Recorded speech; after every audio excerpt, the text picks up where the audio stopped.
historia a través de la literatura.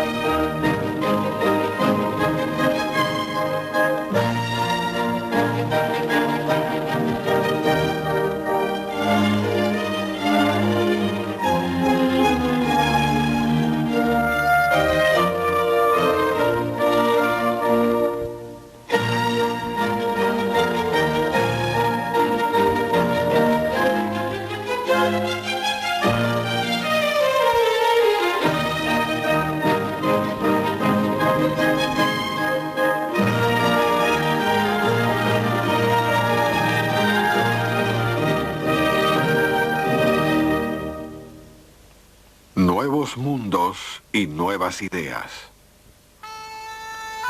El verano de 1660 fue una temporada de regocijo oficial en Inglaterra.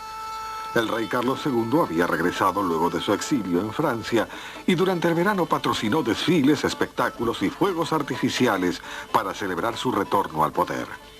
Tras 20 años de guerra civil y revolución, Inglaterra era una monarquía otra vez. Pero para el mayor escritor inglés, John Milton, fue una época de terror. Estaba totalmente ciego, se ocultaba y temía por su vida. Para comenzar, Milton había apoyado la campaña del Parlamento contra el padre del rey, Carlos I.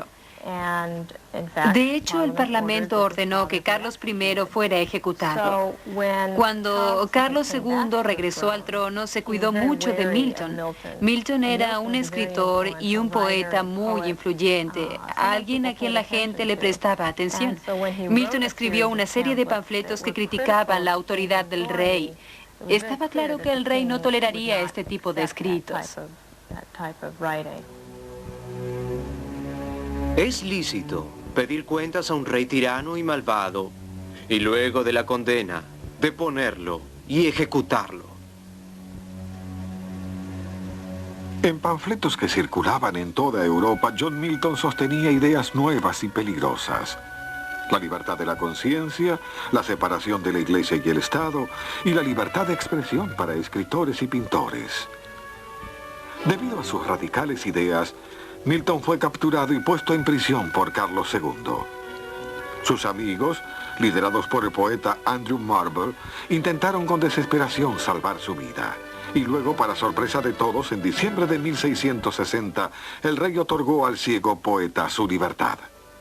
Milton escribiría su obra maestra, El paraíso perdido, un poema épico que usó la historia del jardín del Edén para explorar su eterna obsesión, la libertad.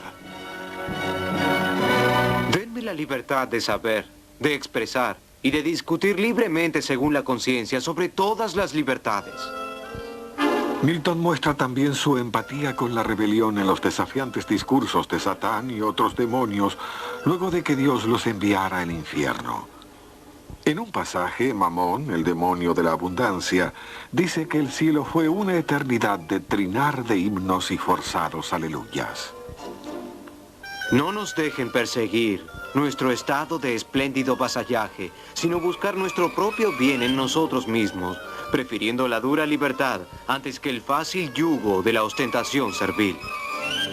Mientras Milton escribía estas palabras, su amigo Roger Williams y otros de su círculo radical experimentaban con la dura libertad en las colonias americanas de Nueva Inglaterra, ayudando a establecer las bases de la Revolución Americana.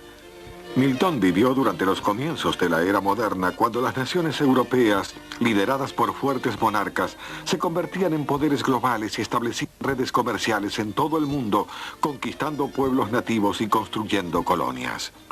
La expansión europea generó nuevas e importantes ideas en economía, gobierno, religión, ciencia y literatura.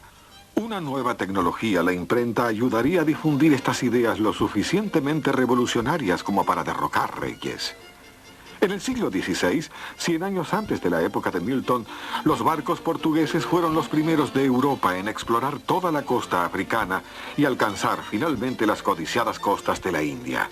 Al servicio de la corona inglesa, la demanda de Giovanni Caboto a Terranova ayudó a establecer un comercio pesquero extremadamente lucrativo en las grandes riberas, fomentando una futura colonización en Roanoke y Jamestown. Las flotas españolas realizaron varios viajes por el Atlántico hacia el Caribe.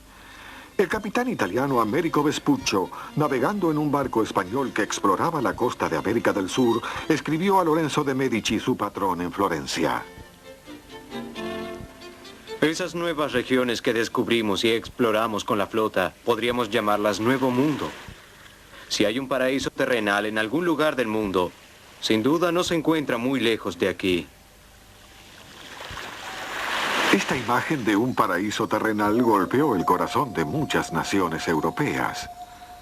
Su apremio de expansión no solo fue alimentado por la codicia, sino por el poderoso deseo de difundir el cristianismo. La simple vida de los nativos americanos parecía probar el antiguo mito griego de una edad de oro, de la inocencia humana y la creencia cristiana en un jardín del Edén. En el primer libro impreso del Nuevo Mundo, publicado por Peter Martyr en 1516, se presentó un retrato idílico de los nativos de Cuba. Para la mente europea, los nativos en el Nuevo Mundo representaban un tipo de inocencia casi infantil. Así fueron descritos en cierto sentido, cercanos a la naturaleza. Suya es la edad de oro. Viven en jardines abiertos a todos, sin leyes, sin libros, sin jueces, pero por su propia naturaleza cultivan el bien. Esto es algo que los europeos valoraban y consideraban romántico. Pero también es algo que les permitió, irónicamente, tratar a los nativos no como humanos, sino casi como niños. También hizo posible que la mente europea conquistara la rusticidad en la que vivían los nativos. Como todos los mitos, la idea del salvajismo noble mantuvo su poder literario hasta mucho tiempo después de que demostrara ser falsa.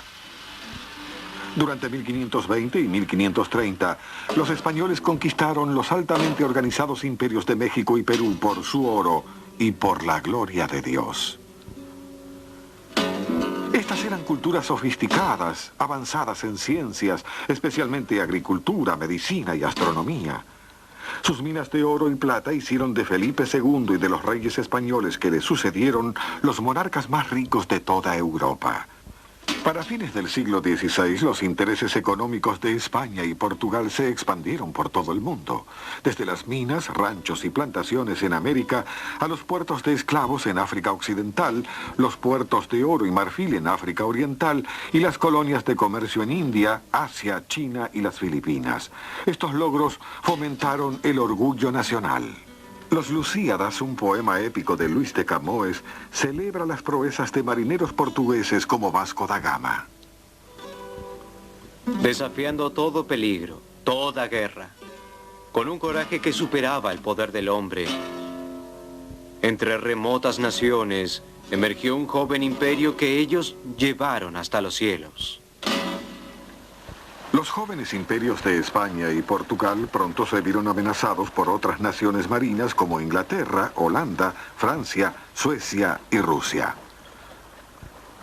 La energía y el dinero de esta expansión y exploración vino de alianzas formadas por las monarquías y los mercantes de clase media. Ambos grupos crecieron rápidamente en riqueza y poder. Las monarquías garantizaban permisos o licencias y privilegios especiales para las compañías de mercantes que regresaban con grandes ganancias. Muchos de estos permisos reales finalmente ayudarían a financiar la colonización de América.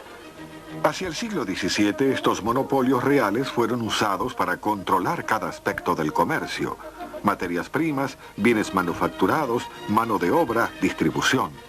Los historiadores llamaron a este sistema económico mercantilismo. En las colonias tropicales de América y el sudeste de Asia, los europeos cultivaron caña de azúcar, tabaco, café, té y chocolate, algo a lo que la gente se estaba haciendo rápidamente adicta. En las colonias más nórdicas, como Siberia y Canadá, los europeos comercializaban cueros y madera con los pueblos nativos. Estas materias primas de todo el mundo eran traídas a Europa para ser canjeadas por bienes manufacturados como libros, vino, ropa, herramientas de metal y armas de fuego, que eran llevados a las colonias para ser comercializados por más materias primas o a África Occidental para ser canjeados por esclavos. Los esclavos eran llevados a las colonias para trabajar en las plantaciones. Los barcos de cada nación europea completaban todo el circuito comercial. Durante todo el siglo XVII el comercio y la expansión continuaron creciendo. Los monarcas europeos alcanzaron nuevos niveles de riqueza y poder mientras las clases bajas luchaban. Los monarcas y cortesanos comenzaron a representar otro mito literario, la monarquía absoluta. Este mito se desarrolló poco después de que los europeos llegaran a la India y a China, donde los gobernantes parecían tener una inmensa riqueza y un poder total. Thomas Roe, embajador inglés, describió así la corte del gran mogul de India en 1617. El príncipe trajo sus elefantes, casi 600, lujosamente adornados y enjaezados, y sus compañeros aproximadamente 10.000 caballos, muchos vestidos con oro. Él mismo con ropas de plata, ataviado con grandes perlas y brillando como diamantes en el firmamento. Cuando a los monarcas europeos les llegaron los reportes de este tipo de imperios, quedaron impresionados. Ellos también querían tener el poder de esta forma. Y el primer monarca inglés en abrazar el mito del derecho divino a gobernar, es decir, el derecho a gobernar dado a un rey por Dios, fue Jacobo I. El Estado monárquico es lo más supremo sobre la tierra. Los reyes no solo son tenientes de Dios en la tierra y están sentados en el trono divino, sino que Él mismo los llama dioses. Pero en realidad los llamados gobernadores absolutos de Europa enfrentaban una gran oposición de todas las clases de la sociedad. La literatura de la época muestra un profundo descontento. El devoto poeta inglés George Herbert utilizó la experiencia cotidiana para ilustrar la paradoja de la doctrina cristiana. Aquí está la espectacular y de alguna manera atemorizante oración de apertura del gran poema de George Herbert, Monumentos de la Iglesia. Alguien que está por entrar a una iglesia para rezar se detiene a organizar sus sentimientos y mira las lápidas fuera de ella. Mientras mi alma recurre a sus devociones, aquí sepulto mi carne, que a buena hora tomará conocimiento de esta cantidad de polvo que el movimiento incesante del soplo de la muerte alimenta, y la exhalación de nuestros crímenes lo impulsa todo. Desafiando la censura tanto en países católicos como protestantes, los escritores ilustrados mantuvieron vivos los ideales humanistas y republicanos del Renacimiento. Las ideas se diseminaron con rapidez porque muchos escritores usaban el latín como idioma internacional y porque las prensas, el papel y la tinta costaban menos que nunca. Una floreciente prensa revolucionaria mantuvo a los censores reales ocupados, especialmente en Inglaterra y Holanda, donde se encontraban los centros de impresión más radicales. Pensadores como John Milton identificaron la monarquía absoluta con la fe católica y alimentaron el disentimiento de la clase media contra el trono. Tanto el rey Jacobo como su sucesor, Carlos I, hostigaron a los protestantes radicales y a Milton por su oposición. Como solución para deshacerse de los puritanos, los reyes les otorgaron permisos para establecer colonias en el Nuevo Mundo. Este hecho ayudó a crear otra importante visión literaria del Nuevo Mundo como refugio a los problemas del Viejo. América pareció ofrecer respuestas a los problemas europeos de la gran pobreza, el trabajo forzado, la persecución religiosa, los altos impuestos reales y las frecuentes plagas. Los calvinistas de Francia, los hermanos bohemios, los peregrinos de Inglaterra y Holanda y los pietistas de Alemania fundaron asentamientos protestantes en América del Norte durante el comienzo del siglo XVII. Junto a la libertad de religión, el prospecto de riqueza y poder era una fuerte tentación hacia el Nuevo Mundo. El capitán John Smith, de la colonia Jamestown, escribió una propaganda fructífera y persuasiva para alentar la colonización de América. atribuye estas palabras al jefe Powhatan, padre de Pocahontas. ¿Por qué tomar por la fuerza lo que pueden tener con amor? ¿Por qué destruirnos si los hemos provisto de alimento? Nos ven sin armas y deseosos de cumplir sus deseos, si vienen de manera amistosa. Pero en 1610, un año después, el jefe Powhatan lideró represalias que casi destruyeron por completo la colonia de Jamestown. A medida que más colonos se dirigían al Nuevo Mundo y más nativos los resistían, la imagen literaria del salvajismo noble en un paraíso terrenal dio lugar a la imagen de brutalidad salvaje en una selva indómita. En estas líneas bastante repulsivas del poema de Michael Wigglesworth, Día del Juicio Final, se celebra el hecho de que muchos americanos nativos murieron al quedar expuestos a los microbios traídos por los europeos. Michael escribe, en la costa oeste, donde no abunda nada salvo brutas y salvajes criaturas, mi fatal escoba las barrió fuera para hacer espacio a mi gente. Hacia 1660, Europa superaba al resto del mundo en riqueza y poder, e Inglaterra comenzaba a sobrepasar al resto del continente. Con Carlos II de nuevo en el trono de Inglaterra, la monarquía parecía más sólida que nunca.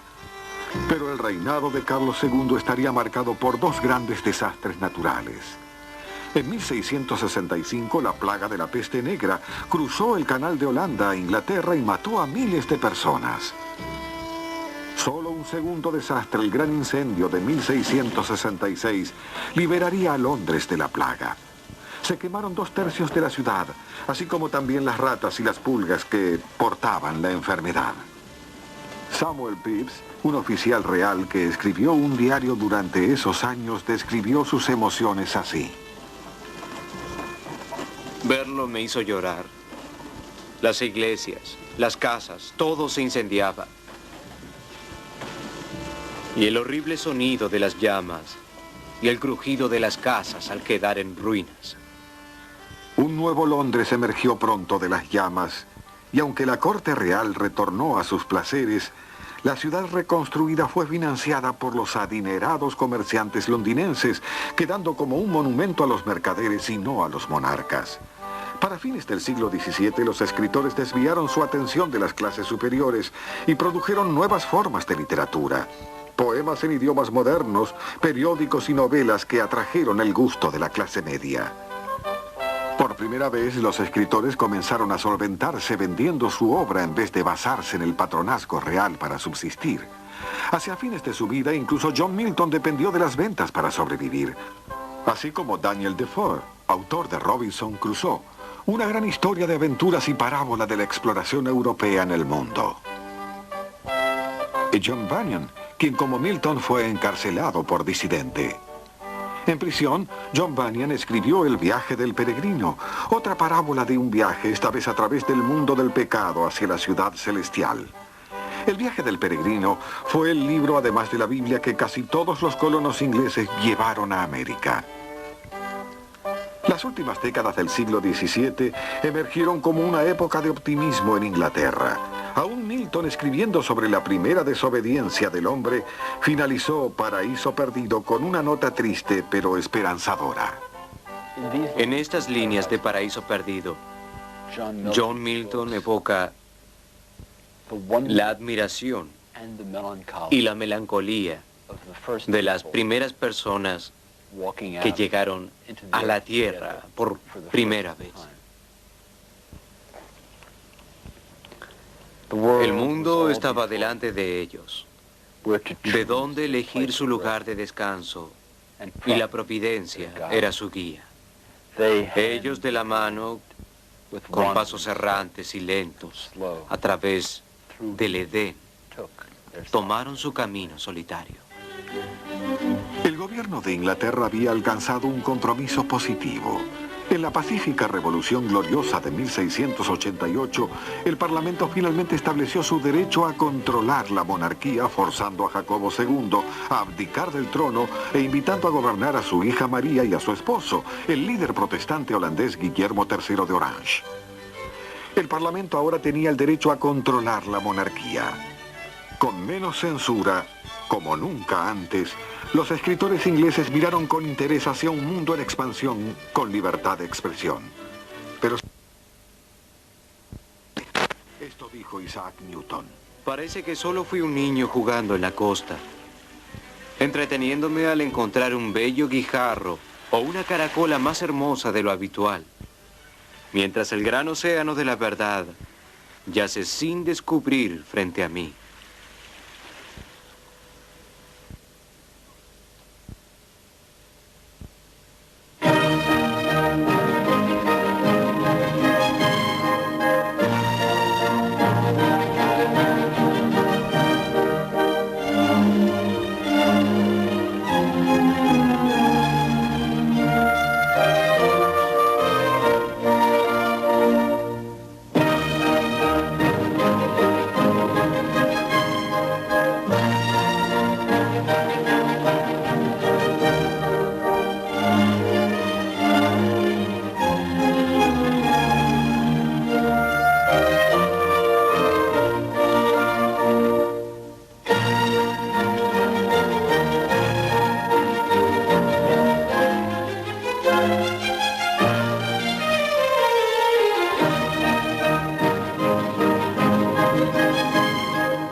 Examina tu cuestionario. 1. ¿Qué exponían los panfletos del escritor inglés John Milton? 2. ¿Cuáles fueron las nuevas formas literarias de fines del siglo XVII? Respuestas. 1. Los panfletos del escritor inglés John Milton criticaron la autoridad del rey y defendieron la libertad de conciencia, la separación de la Iglesia y el Estado y la libertad de expresión. 2. La exploración europea del Nuevo Mundo engendró una serie de novelas, historias de aventuras y parábolas de expediciones. Esta literatura fue bien recibida por el público de clase media. Te esperamos con otro capítulo de La historia a través de la literatura.